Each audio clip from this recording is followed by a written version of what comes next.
Up next in the broadcast, the United States will keep wartime operational control on the peninsula indefinitely as Seoul and Washington agree to delay the transfer once again. South Korea's defense minister hopes to complete the takeover by the mid-2020s. North Korea warns of further attacks if activists go ahead with their planned launch of anti-Pyongyang leaflets. 2 weeks ago, the two sides traded fire over the balloons. Korea's third quarter GDP figures come under expectations. Poor performance by the nation's major conglomerates and lower facilities investment are being blamed and not private consumption. Primetime News begins now.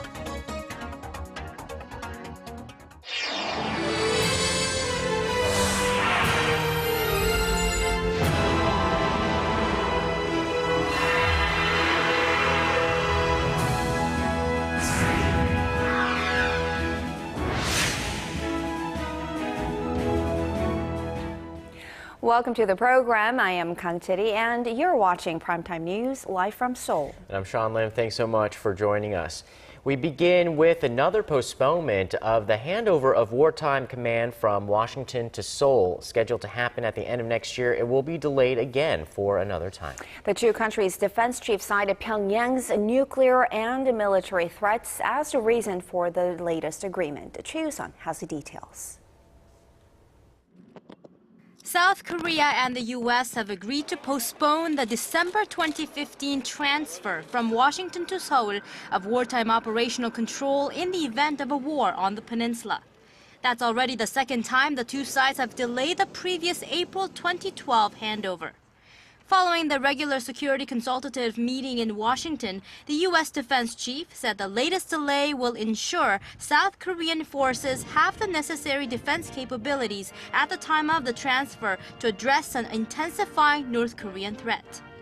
Our alliance commitments are as important as ever because North Korea's destabilizing policies and dangerous provocations continue to pose a grave threat to security and stability in Northeast Asia and around the globe. Referring to a conditions-based command transfer, the South Korean defense minister said Seoul hopes to have the military capability to counter North Korean threats and complete the takeover by the mid-2020s. The minister added that Seoul and Washington's combined forces headquarters, which was scheduled to move out of Seoul's Yongsan district, will stay put for now.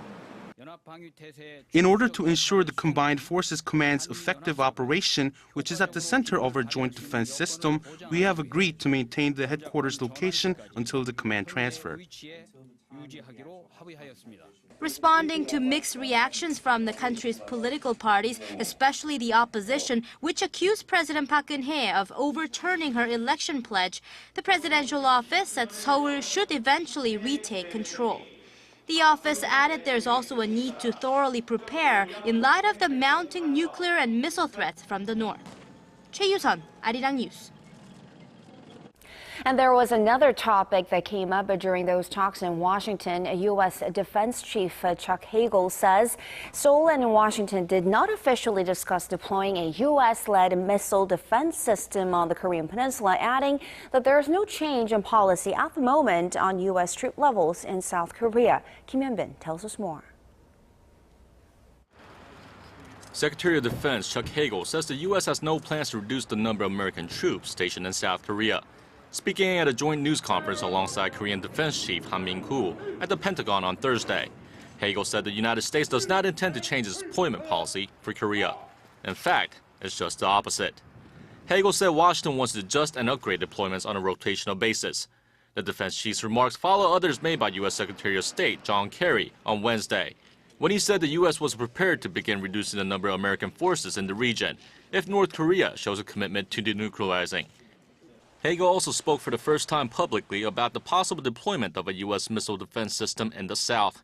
He said there have been no formal discussions on the matter on any level between Seoul and Washington, although he did add that all options are being explored. The issue came to the fore when Deputy Defense Secretary Robert Work said earlier this month that the U.S. was considering sending the defense system to South Korea, and that talks were being had with Seoul on the matter. Korea is focused on developing its own missile defense systems, which it says are better suited to countering missile threats on the peninsula. That includes the Korea Air and Missile Defense and the Kill Chain system, which can knock out ballistic missiles prior to launch. and is hoping to put these systems in place by 2023. As they are a key part of the national defense that will be necessary for the OPCON transfer to take place. Kim Han-bin, Arirang News. North Korea is threatening more military strikes if activists in the south continue to fly anti-Pyongyang leaflets across the border. It sets the stage for another possible confrontation since South Korean activist groups have plans to send over 50,000 leaflets on Saturday. Our Hwang Sung-hee has more. This piece of paper is at the core of the current inter-Korean tensions. It's an anti-Pyongyang leaflet. It criticizes the North Korean leadership and at the same time describes how advanced life is here in South Korea. North Korea has warned of another military strike if South Korean air balloons are caught carrying the leaflets across its border, which is what happened 2 weeks ago. But a group of South Korean activists now plans to send 50,000 leaflets this Saturday to disseminate much-needed information in the reclusive state. When North Koreans are aware of the truth, their fury against the North Korean leadership will soar. North Korea has repeatedly called on the South to stop the spread of the leaflets, saying it will jeopardize upcoming high-level talks. The two have agreed to meet sometime between late October and early November. If the South Korean government takes responsible steps to prevent provocative actions that call for military clashes, there's no reason to cancel the planned second round of high-level talks. Analysts say North Korea is trying to get an upper hand at the upcoming talks by setting the leaflet issue as one of the agenda items. Some question the effectiveness of the leaflets and say it's merely a publicity stunt for the activists. Want to have some events, and it's really about them to demonstrate their anti-communism or their opposition to North Korea. But as far as actually getting information into North Korea, changing anything on the ground, I think the effect is practically zero. The South Korean government says it has no legal grounds to ban the activists from sending the leaflets. Residents in the border region say they will try to block Saturday's campaign themselves. The National Police Agency said Friday that it will step in if the situation appears to threaten the public's safety. Hwang Sung-hee, Arirang News. President Park Geun-hye has urged Japan to refrain from making retrograding remarks about Japan's wartime sexual enslavement that hurt Korean people and the sex slavery victims. Meeting with lawmakers from the two countries on Friday, the president said it would be important in building mutual trust and developing bilateral relations. She then called for responsible action from Tokyo that would restore the women's honor, stressing that there are now only 54 living victims in Korea with an average age of 88. Meanwhile, one of the Japanese lawmakers in attendance delivered Japanese Prime Minister Shinzo Abe's message that he would like to resolve the matter through dialogue.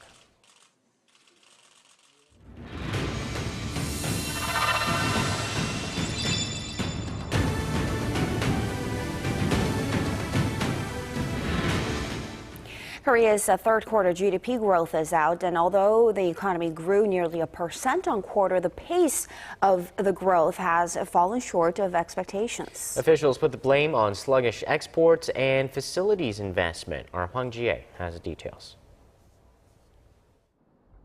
It was not all good news, although the Korean economy accelerated in the July to September period. The Bank of Korea said Friday that the domestic economy grew 0.9% in the third quarter this year from a quarter earlier, speeding up from a 0.5% growth in the April to June period. That, however, was largely due to a low base in the second quarter when domestic consumption dropped sharply after April's ferry disaster. It was also the increased government spending that led the rise.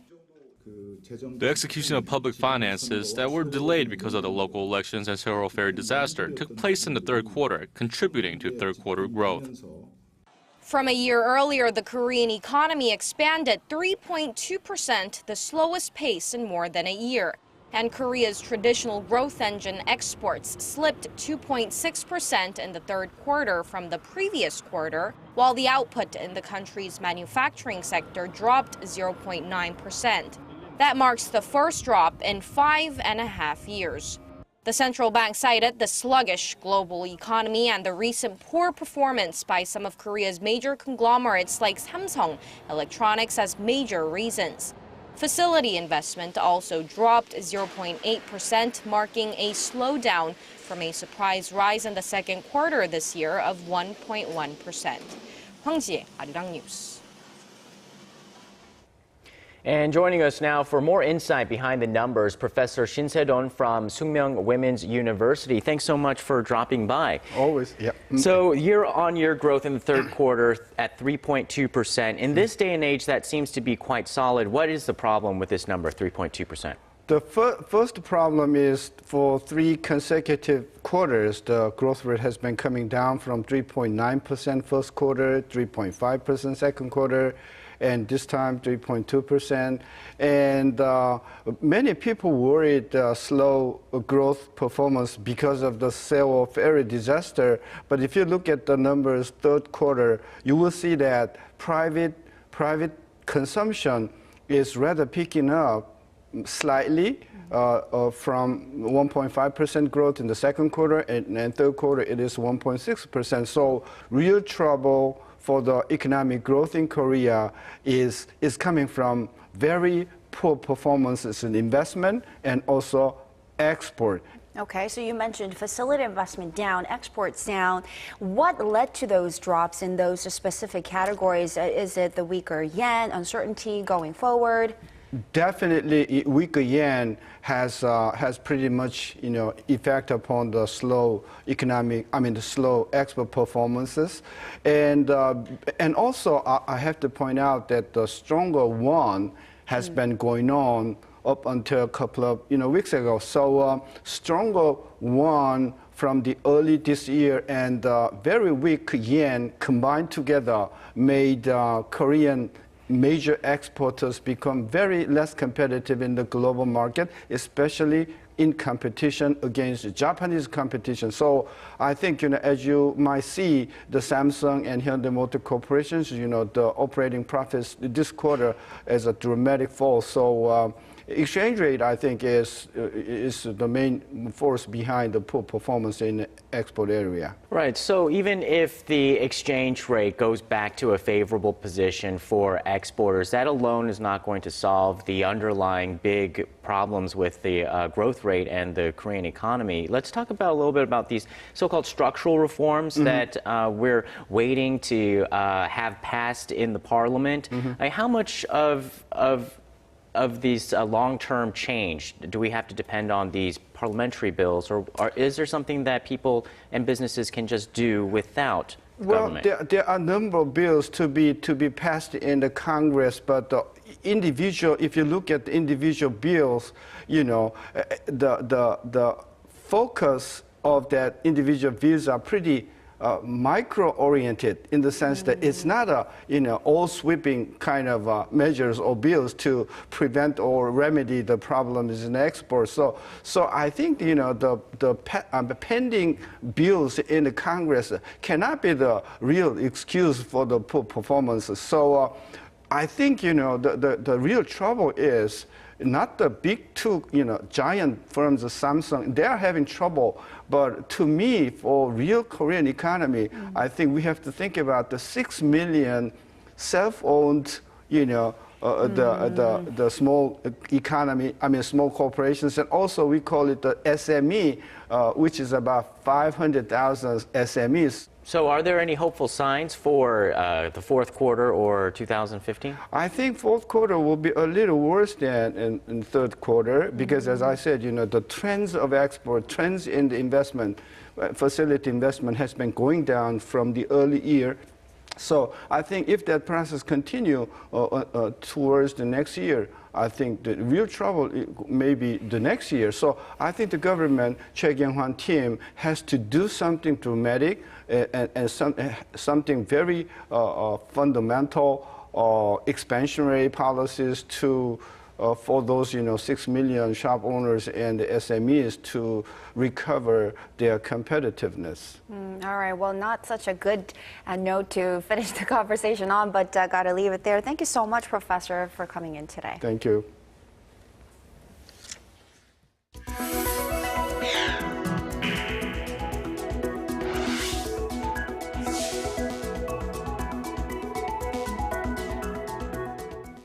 Korea's 3 mobile carriers began receiving pre-orders for the latest Apple devices this Friday afternoon, with prices starting at 850,000 won, or roughly $800 for the iPhone 6, and around $930 for the 6 Plus model, with just a week left before they hit stores in Korea. SK Telecom, KT, and LG U Plus are rolling out a series of promotional campaigns to get a jump in what's expected to be some tough competition.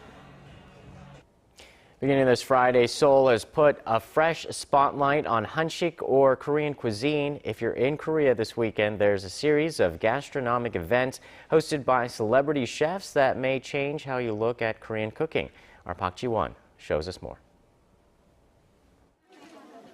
Judy Ju is now a famous Korean-American chef who has her own TV show in the US and her own restaurant in the UK.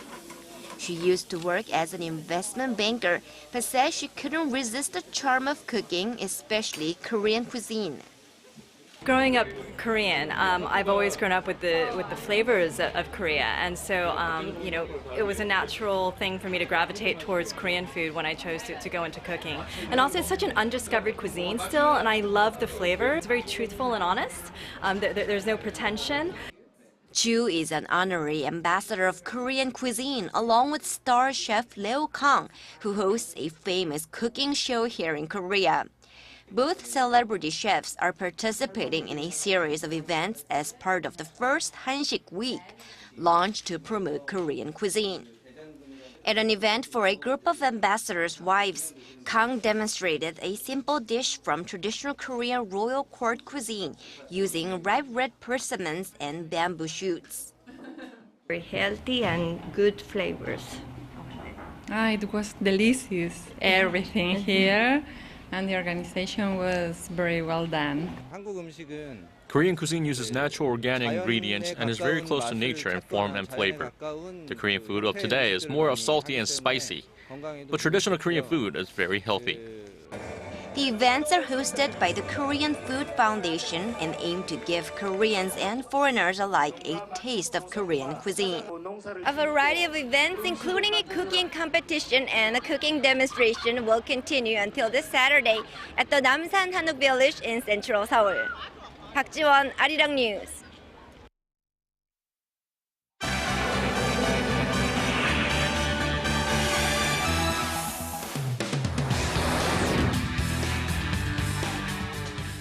Police in Canada have released a surveillance video of the suspected gunman who shot dead a Canadian soldier and stormed the country's parliament on Wednesday. With more, we turn to Paul Yee at the News Center. Paul, what clues have investigators found in this new footage? Well, the video shows how Michael Zahaf-Bebo allegedly gained access to Parliament Hill in what some experts are calling a major security failure. The dramatic footage follows a 32-year-old suspect pulling up in a car, getting out with a high-powered firearm, and running toward the complex. On Thursday, police officials said that he had acted alone. Our partners at the Ottawa Police Service and the RCMP agreed that yesterday Zahaf-Bebo acted alone, and that he is the same person that perpetrated the attacks at both the National War Memorial and on Parliament Hill. Later, Canadian Prime Minister Stephen Harper made public his plans to install new anti-terror powers and strengthen the country's counter-terrorism laws. And turning to the U.S., preliminary blood tests have shown that a New York City doctor has contracted Ebola after returning from Guinea. 33-year-old Dr. Craig Spencer had tested positive for the virus on Thursday after developing a fever and other symptoms. Top city and health officials assured the public that there was no reason to be alarmed. The patient in question is a doctor who has worked with Ebola patients in West Africa. And when his symptoms emerged, he was taken to Bellevue by specially trained emergency medical service workers. The health department has a team of disease detectives who have been at work tracing all of the patient's contacts. And in Mali, the first Ebola case there has been confirmed in a 2-year-old girl. She had been traveling from neighboring Guinea, one of the hardest hit countries in the current outbreak. And shifting to Hong Kong, pro-democracy demonstrators have taken their message to Lion Rock, one of the city's biggest national landmarks. Large yellow banner hanging on the rock face read in bold Chinese characters, "I want real universal suffrage," which has been a common slogan carried by pro-democracy activists and Occupy Central movement. Lion Rock is Hong Kong's highest point, towering over the city and nearly 500 meters high. A group calling itself the Hong Kong Spidey claimed responsibility for the banner on Thursday with a video of costume climbers that went viral on social media. And finally, 21 Asian countries have signed on to create a new Asian development bank that could rival its Western counterparts, such as the World Bank. The Asian Infrastructure Investment Bank launched on Friday at a ceremony in Beijing, with notably Australia, Indonesia, and South Korea skipping this round. China's proposed regional bank is aimed at providing project loans to developing nations as well as promoting economic growth. Media reports say the U.S. government has been putting pressure on Australia to stay out of the institution, while Seoul has yet to say whether it will formally participate in the bank. And that wraps up our look at international stories making headlines around the world. I'll see you back here next week.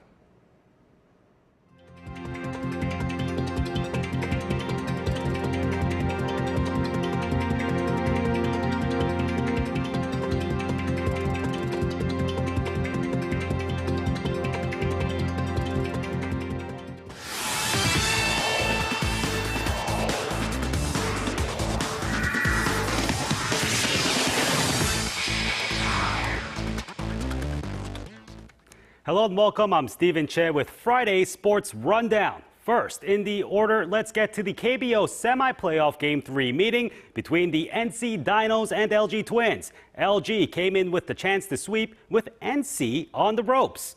Now the Dinos fighting for survival put in Charlie Schreck. The Twins had Corey Riordan. And NC wastes no time in the first inning. Eric Thames singles, then an error allows a runner to come home. Later, Lee Ho-jun hits in Thames. It's 2-0. Now we go to the third inning. LG gets one back as Lee Byung-gyu hits the sacrifice fly ball and ties it up in the fourth as Brad Snyder crosses home. Then eighth inning, Lee Ho-jun smacks the long ball, returning the lead to NC.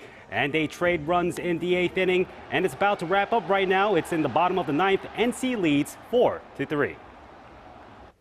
Meanwhile, over in Japan, the 2014 Nippon Series, or Japan Series, is set to kick off Saturday evening with the Hanshin Tigers hosting the SoftBank Hawks of Fukuoka. Now, fans in Korea are anticipating the matchup between two elite Korean players, the Hawks slugger Lee Dae-ho and the Tigers lights-out closer Oh Seung-hwan in the finals. And back to live games, this time over to the KBL. First, it's the Samsung Thunders taking on the Mobis Phoebus in Seoul.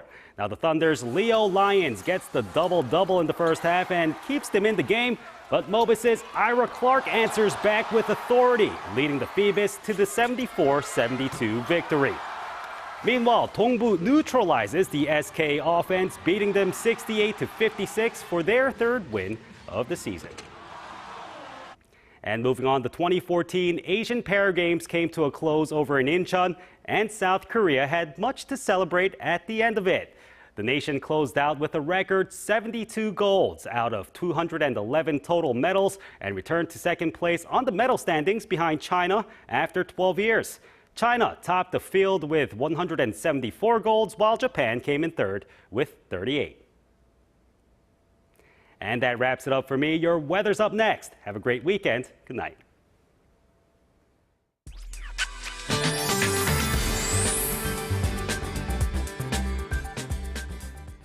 Hello, I'm Kim Bo-kyung with the weather updates.